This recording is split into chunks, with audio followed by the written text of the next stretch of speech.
Je reçois une femme pour sa deuxième séance de programme d'accompagnement et là, elle aborde, la question, de ses relations sentimentales et elle m'explique qu'il y a 12 ans, elle a eu une relation avec un homme extraordinaire, que c'était sa flamme jumelle, voilà, c'est son terme, sa flamme jumelle.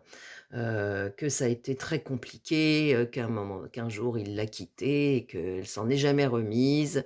Elle l'a recroisé, ils sont remis ensemble, il y a eu de nouveau, une «relation» entre guillemets, puis il est reparti, et puis il est revenu et puis, là il voulait de nouveau l'épouser et puis après plus de nouvelles, enfin un truc assez étrange, un type, bon, un homme assez étrange, très brillant visiblement, mais peu importe, c'est pas lui notre sujet. Notre sujet, c'est elle.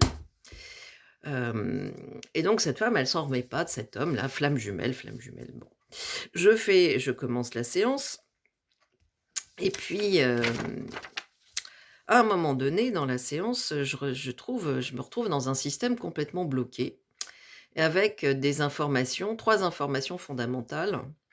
Une histoire d'injonction inverse, une histoire de conflit actif et une histoire d'un plan hypnotique. Alors, injonction inverse, c'est quand 2 informations, 2 croyances circulent dans le système de croyances et que ces 2 croyances sont totalement contradictoires. Le conflit l'implant hypnotique, c'est quand une croyance a été répétée par une personne qui fait autorité et qu'elle devient une vérité. Et évidemment, si ça m'intéresse, l'implant hypnotique, c'est parce que cette croyance-là, elle est négative. En tout cas, elle implique un résultat négatif. Et le conflit actif, c'est quand il y a, c'est de la psychosomatique en fait, hein, c'est une réaction psychosomatique du corps face à un conflit intérieur plutôt psychique. Donc tout ça, ça se maintient ensemble et je ne comprends pas ce truc-là. Pourquoi est-ce que j'ai ces 3 informations? Et il y a vraiment, une grande souffrance à ce moment-là qui se manifeste, hein. J'ai le mot souffrance qui sort. C'est un bazar pas possible. Ça touche, un certain nombre de points dans le corps et hem et il y a surtout un blocage du septième chakra, qui est le septième chakra qui est, la force psychique, hein, notamment et la protection psychique. Et ça il fait pas le boulot là, il y a un problème de protection psychique et de force psychique. Et en discutant avec la personne, elle me raconte ces histoires de flammes jumelles, alors je dis: «Mais attendez», elle me dit: «Bah oui, mais les flammes jumelles, vous savez, c'est des relations, qui sont nécessairement négatives et on peut pas couper cette relation». Parce que moi, mon boulot, dès le début de la séance, je lui dis: «Là, il y a un problème, le la relation, elle est pas coupée sur un plan vibratoire, on va dire, énergétique.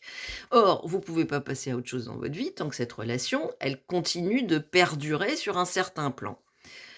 Donc, je me dépatouille avec ce bazar-là et donc, vers la fin de la séance, elle me dit: «Ah bah oui, mais de toute façon, on peut pas couper ce genre de relation. Les relations avec les flammes jumelles, c'est une relation très forte, nécessairement négative, douloureuse, c'est de la souffrance et en même temps, on peut pas la couper». J'ai dit: «Mais d'où ça sort ça?»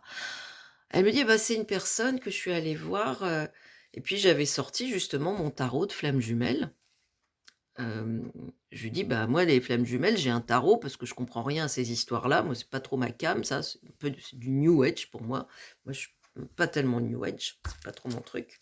Mais comme il y a plusieurs personnes qui viennent me voir avec ces histoires de flammes jumelles, j'ai acheté ce tarot pour essayer de comprendre un peu, ce que ça raconte ce truc-là. Et elle me dit: «Oui, c'est toujours négatif». Je dis: «Bah, écoutez, dans mon tarot de flamme jumelle, j'ai des cartes, c'est pas nécessairement négatif. Pourquoi est-ce que ce serait systématiquement négatif, ces relations?» Elle me dit: «Ah bah, c'est l'auteur justement du tarot que je suis allée voir, elle me fait j'ai fait plein de consultations avec cette personne et c'est elle qui me l'a expliqué». «Ah d'accord». Et donc là, j'ai compris, je dis: «Bah, écoutez, on est dedans, hein». Injonction inverse, Je ne peux pas construire une relation avec ma flamme jumelle, ça je mets des guillemets à ce truc, hein. Pour moi, c'est du n'importe quoi. C'est d'abord, enfin, je suis désolée, hein, mais c'est d'abord, une faiblesse psychologique, de dépendance affective, d'emprise et cetera, hein. On peut appeler ça comme on veut, c'est peut-être plus décorum la flamme jumelle. En attendant, c'est des relations qui sont complètement toxiques et on est 2 dans une relation, donc on est res co-responsable de la relation toxique, hein. C'est pour ça que j'ai pas envie de taper sur le mec, je m'en fous, c'est pas mon sujet. Donc relation injonction inverse, je ne peux pas avoir de relation durable avec cette personne-là, cette flamme jumelle, et pourtant c'est une relation d'une intensité et d'une passion extraordinaire. Et d'un autre côté, je ne peux pas couper cette relation et m'en libérer. Ah, alors en même temps, je peux pas avoir de relation et en même temps je peux pas m'en libérer. Bah, ça, c'est une injonction, ce sont des 2 injonctions inverses.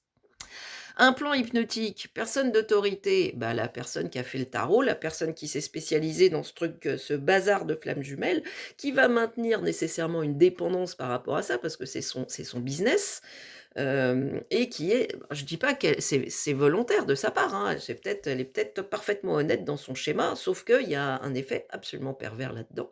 Elle pose un postulat de départ, son histoire de flamme jumelle, c'est un postulat, hein. Voilà, c'est sa vision des choses. Elle construit ce bazar-là et donc nécessairement, les gens vont se nourrir de cette vision de flamme jumelle, ils vont rentrer dans cette modélisation et elle va leur servir sur un plateau ses propres regards, sa propre, compréhension du bazar là, dans cette matrice inventée. Pour moi, c'est une matrice inventée où voilà, ben, on ne peut pas se libérer et en même temps, c'est une relation intense et gna gna gna, gna gna gna. En tout cas, c'est ce que la personne a compris, parce que moi, quand je regarde le tarot, je comprends pas du tout les mêmes choses, hein. Voilà. Toujours l'histoire du malentendu et de la compréhension.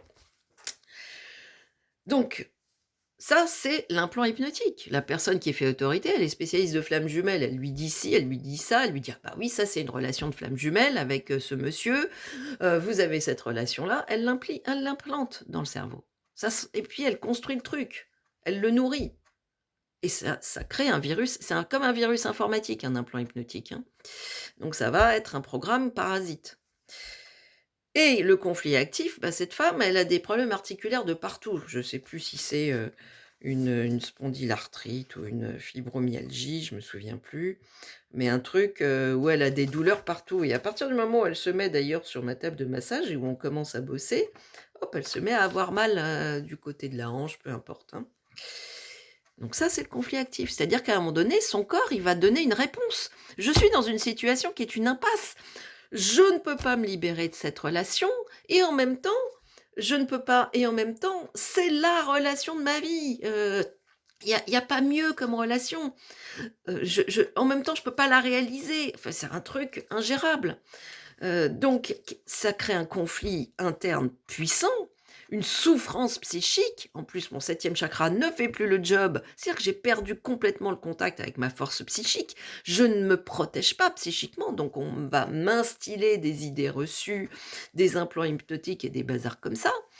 Ce qui fait qu'au bout d'un moment, mon corps, il va réagir parce qu'il faut bien la manifester, la souffrance. Et quoi de mieux qu'une espèce de pathologie de type fibromyalgie ou spondylarthrite qui m'empêche de bouger, d'avancer, qui me paralyse parce que c'est un état psychique de paralysie qui me touche là. Donc mon corps va l'exprimer comme ça. C'est ça le conflit actif.